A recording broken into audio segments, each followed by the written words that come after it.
Surprise! Right, folks, I have another one. You thought I was done? Nah, I got another one in the works. On everyone's favorite national holiday, I'm going to be talking about 4 special Union Pacific locomotives that I feel like deserve their spot. First up, we got 1616, otherwise known as the Abraham Lincoln Unit, which is based off of, well, Abraham Lincoln. The number 1616 comes from Abraham Lincoln's number in terms of the presidential office. A little confused, Abraham Lincoln is the 16th president. It's numbered 1616 because he is the 16th president. Capiche?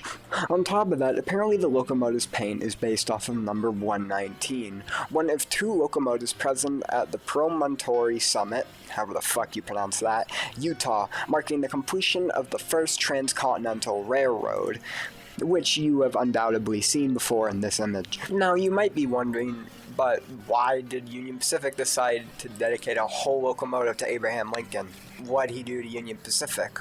Well, you know, he just created the damn railroad. Lincoln signing the Pacific Railway Act of 1862 pretty much created the Union Pacific and authoritated the construction of the Transcontinental Railroad.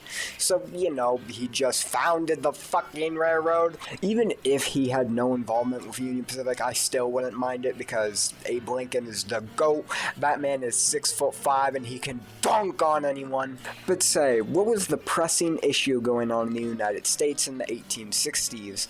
War. And war directly leads me to my next 2 units, but instead of taking place in America, we need to go all the way to the Middle East. The first on the chopping block is Union Pacific 4141, a good old SD-78. This one is in honors of Bush the First. That's right, elected in 1988 to 1992, George Herbert Walker Bush has been reincarnated as an SD-78, which is still going. Built in 2005, which, funnily enough, is the same year Bush's son actually got re-inaugurated as president, it was built as 8423 until October in the same year, when eventually it was unveiled at the George H.W. Bush Presidential Library and renumbered to 4141 and given this nice old blue paint scheme. Speaking of the paint, apparently it's supposed to resemble Air Force One. I could see it. Now, how this thing got made is actually an interesting story. Union Pacific CEO at the time, Dick Davidson,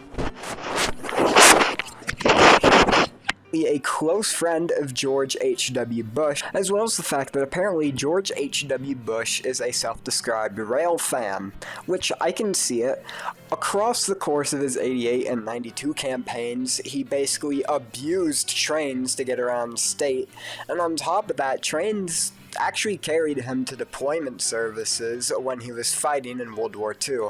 Now, if you've been around my channel long enough, you already know I have an extreme love for the Bushes, so it's no surprise that I have an extreme love for this locomotive as well. I don't think Union Pacific could have gone harder when making this thing. The Air Force One paint scheme actually really stands out and makes this thing look amazing, and on top of that, he even got to drive the train himself. However, George H.W. Bush actually ties in with this next locomotive, as, if you know anything about his presidency, you would know that he oversaw the Gulf War, when Saddam Hussein invaded Kuwait, and then George H.W. Bush had to kick him out. So it's no surprise that Union Pacific made a locomotive to go along with it. 3993, or as it's called, Desert Victory, is an SD-40-2 made in honors. And let me tell ya, this thing looks fucking amazing. Maybe they could have changed the text so that way it doesn't blend in, but I feel like it complements this thing. It's designed to look like, well, desert camouflage, and my lord, does it fit really damn well on this locomotive. I love the look, I love the style, and I love the fact that, well, the name actually kind of blends in with the camouflage, because that's what camouflage is supposed to do. Not to mention, the little plaques on the side commemorating, like, the people are actually really nice additions, and I'm happy they're there. By the way, I should add that if you want to see any of the free units I've talked about, you can find them. And the majority of them are in museums and or libraries, and if you just go there, you'll find them. they're not going anywhere anytime soon. Speaking of these free units, 2 of them are about presidents themselves, and one of them is about, well, one of the achievements the presidents actually did. So it's only fitting that our last unit for today is another presidential one. The most controversial out of the bunch, 4547. Ooh boy.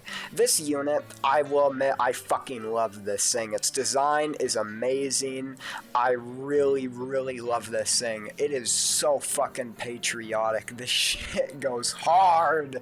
It's even more patriotic than the 250 unit. Also, fun fact about this unit, the original number, 4547, was actually shared by an SD70M of the same name. Speaking of, I have no idea where the hell that thing went. Can someone please tell me? Now, this unit is without a doubt the most controversial out of the bunch. It's not because people don't like the paint scheme. Hell, I've checked, it appears the paint scheme is one of the things people actually like about this locomotive. It's more or less of, well, who it's made in honors of. The current president of the United States, Donald John Trump. The 2 main criticisms levied against this locomotive for honoring Trump are A, Donald Trump's a bad president and it shouldn't be honoring him, which is a far more nuanced take of which I probably won't be getting into today, and B, because it looks like a desperate attempt to get Donald Trump to approve the UP-NS merger. Oh, by the way, I want to really quickly add, I have a video about that merger, so go check it out. However, if you ask me, I don't really care. First off, I'm able to separate art from the artist in this case, and I can recognize that even if this is made in light of a figure who many people don't like, it still looks good. Now, not all the criticisms levied against this thing are political. One of the main criticisms I see that aren't political is, what has Trump done for railroading? And that I can see. But if you ask me, the more realistic answer here is that the CEO of Union Pacific and Donald Trump are just good buddies. I mean, look at this image right here. They're meeting, they're smiling, they're having a good old time. Where unlike George H.W. Bush was a rail fan and whatnot, Trump and the CEO of Union Pacific are purely just buds. But with that out of the way, I think I've covered everything I want to cover here. 4 units which in some way, shape, or form all relate to each other, all look good, and all of which I feel like are special enough for me to cover. Similar to the last one, this video wasn't too long, but trust me, the next ones I got planned after this are going to be longer. These 2 are just specials that I decided to release for 2 very special days that I like to celebrate in the month of July. Anyways, I'll see y'all then.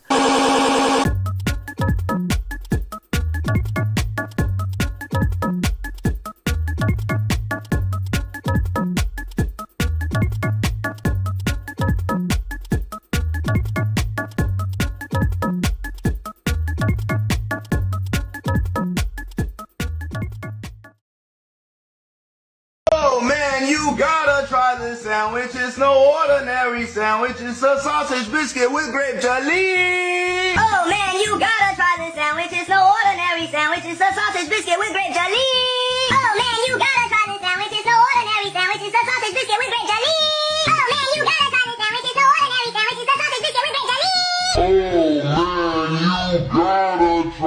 It's no ordinary sandwich. It's a sausage biscuit with grape jelly.